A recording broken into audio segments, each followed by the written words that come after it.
Hi, and welcome to another episode of History Through Coins, where today we're going to cover part two of our voluntary currency series. But before we get to that, let's take a look at my 1863 Indian head cent. Now, there's nothing special about the 1863 Indian head cent, other than the fact it was minted in the heart of the Civil War. And Indian head cents were minted with a copper nickel composition. And because of the economic upheaval of the Civil War, people started hoarding precious metal coins, gold and silver, of course, but also these copper nickel cents, because nickel was becoming very scarce during the Civil War. Now, this particular 1863 coin is in pretty rough shape, and let's go over that just a little bit. So, like I said, Indian head cents such as this one were being pretty heavily hoarded by the public. However, this one seems to be quite circulated, so it's seen some action. That dent at the top, I mean, who knows? Could have been in a soldier's pants pocket when he got shot, and it took the brunt of the shot. But it's the date here I want to take a quick look at. Something just doesn't seem right to me. It looks like that the date 1863 was repunched and has markings underneath it, but I can't tell what they are. So I did a little research. First off, I checked the Cherry Picker's Guide, and there's no reference to an 1863 Indian head cent with these markings. So I went to just a general search on the internet, and I can't find any Indian head cent from 1863 that even mentions double date punch. So, again, I'm not quite sure what it is. If you take a look at the three, it looks like a dollar sign. So I even kind of researched that to no avail. So I'm not sure what I'm looking at here. Is this a unique, one of a kind? See, Griller, you silly stacker, this is not an Indian head cent at all.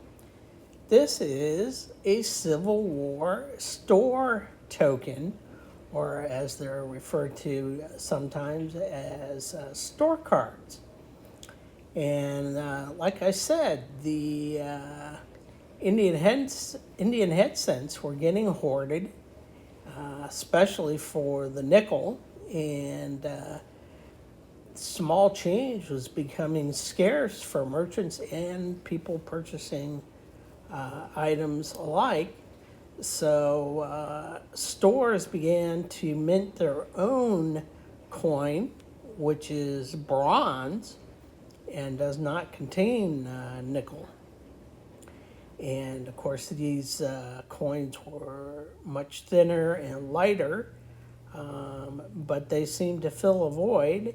And again, if any merchant or consumer is willing to accept this in exchange for goods or services, they were certainly free to do so.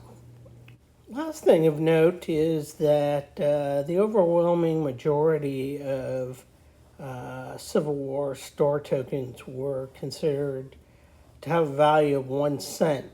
There were some with different values, but primarily 1 cent.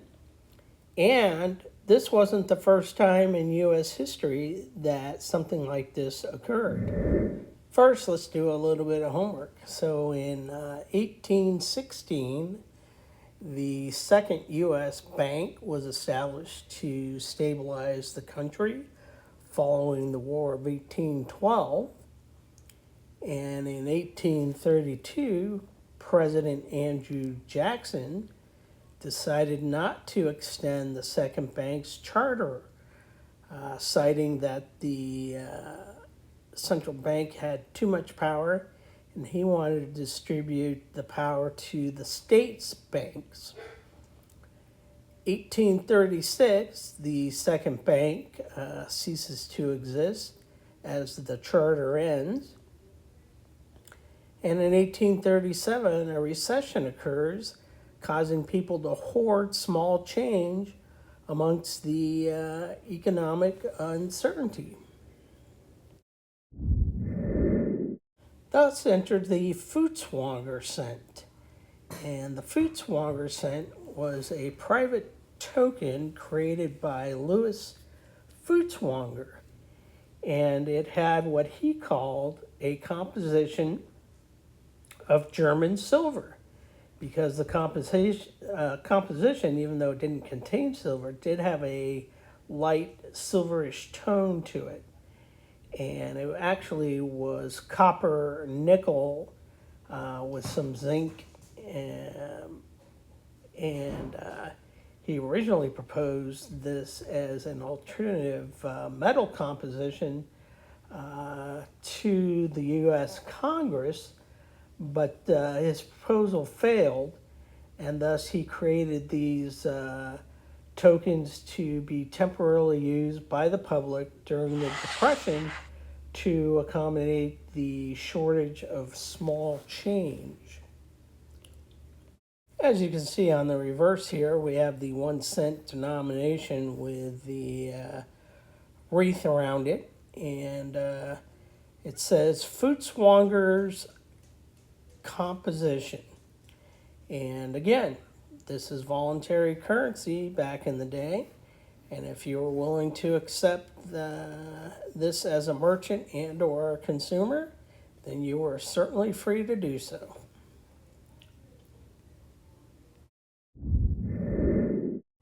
Thanks so much for stopping by. I do appreciate it. Hope you enjoyed this video and maybe even learned something along the way. Don't forget to tune in to part 3 of voluntary currency. But until then, remember, sure, coin collecting can be fun, but if you're not careful, you might just learn something.